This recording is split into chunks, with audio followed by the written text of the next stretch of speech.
जोबोद दुखुनांथाव बर'फोरनि गेजेराव माखासे सकल लिडारफोरा बेवहाय जों मोनदों 95 जन 95 जन सकल लिडारफोरा दिनै बिटिआर एकर्डखौ केस होदों PIL खालामदों गुवाहाटी हाइकर्टआव बेवहाय जों नुदों गोबां माखासे जोंनि सिनायजानाय लिडार जायफोरनोखि मंगलसिं हाज'वारि जों जायखौ सानथावा जायखौ जोङो कुनु दिन सानाखैमोन सासे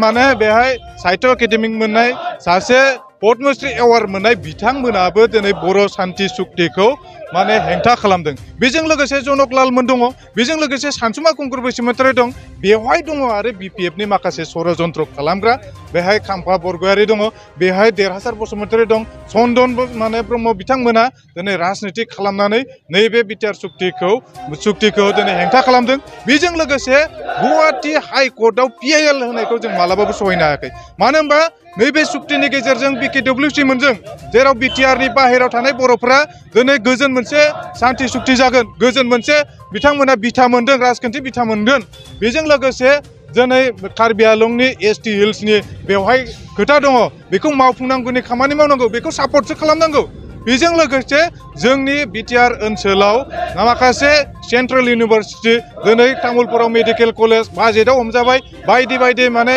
NIT बायदि बायदि फैनो गोनां बेखौ हेंथा खालामदों बेजों लोगोसे NDPफोरा जाय बिथांमोना रन्जन दैमारिनिफ्राय लानानै बायदि बायदि केडारफोरा जेलाव दङ दिनैसिमबो जेलाव दङ बिथांमोनखौ गनांगौनि थाखाय नैबे सुक्तिनि गेजेरजोंसो गगोन दा बेखौनो जुदि बिथांमोना लुगैयाखैब्ला जाय शान्ति सुक्तिखौ बिथांमोना अशान्ति खालामनो थाखाय जेब्लायबो नाजानायखौ जों जेब्लायबो सहायनो हानाय नङा बिनि थाखायनो सारा आसामाव दिनै दुलाराय बर' फरायसा आफादा बिनि हेंथा खालामदों बिथांमोननि मुर्तिखौ सावदों जोङो सकल लिडारफोरखौ जोंनि हारिनिफ्राय जोङो बेखौ बोखारनांगोन हारियाव जाहाथे नैबेफोरबायदि सकल लिडारा थानानै जाहाथे षड़यन्त्र खालामा राजखान्थि खालामनानै गावनि गेजेराव गावस्रा गावस्रि खालामनाय बिथांमोना नाजानायखौ जाहाथे जानगाराव थायो मानो होनबा दिनै BSc जादों बयबो बरायदोंमोन नांगौ बायदियाव बेखौ जोङो माने गारनानै फिन आन्दलन खालामदों बिनि उनाव BTC सुक्ति जाबाय बेखौ बयबो बरायदों बेजों लोगोसे जोंनि माबा मोनसे जौगानाया फैदों बेखौ जोङो गनायनांगोन बेबायदिनो बिटिआर सुक्तियाबो जोंनि मोनसे आरोबाव जौगानायनि आरोबाव मोनसे फार्दार स्टेपनि मोनसे लामा बे लामाखौ जों लानांगोन बेखौ जोङो गोजोनै बजबनांगोन बिनि थाखायनो नैबे सकल लिडारफोरा जाहाथे जोंनि माहारियाव जायगा मोना आरो जोंनि माहारियाव जाहाथे बेले बेजे गावजों गावनि गेजेराव दावराव दावसि सोमजिहोनो हाया बिनि थाखाय बिथांमोनखौ जों हुसियार खालामदों बे माने चन्दन ब्रह्म बे खाम्फा बरगयारि बे माने सानसुमा खुंगुर बसुमतारी जनकलालमोन बायदि बेजों लोगोसे सानसुमा खुंगुर बसुमतारी जनकलालमोन बायदि बेजों लोगोसे दिनै बड' राइटार एकाडेमि बिथांमोना थाफानाया जोंनि थाखाय खोब दुखुनांथाव बिथांमोना साहित्य माने सृष्टि खालामनांगौमोन माने बायदि थुनलाइ सोरजिनांगौमोन नाथाय नैबे राजखान्थि बेन्दोङाव हाबफानानै बिथांमोनाबो नैबे बिटिआरनि हेंथायै केस होनाया बिटिआरनि हेंथायै माने फाइल पिटिसन खालामनाया जोंनि थाखाय दुखुनांथाव माखासे समाजारि आफाद दङ बिथांमोनाबो दिनै दिननाथ बसुमतारी जायनिखि बड' साहित्य सभानि सासे लोगो आफादगिरि बिथाङाबो दिनै पिटिसनाव केस माने नाम होफानाया गावबो मुंसाइ होफानाया जोंनि थाखाय दुखुनांथाव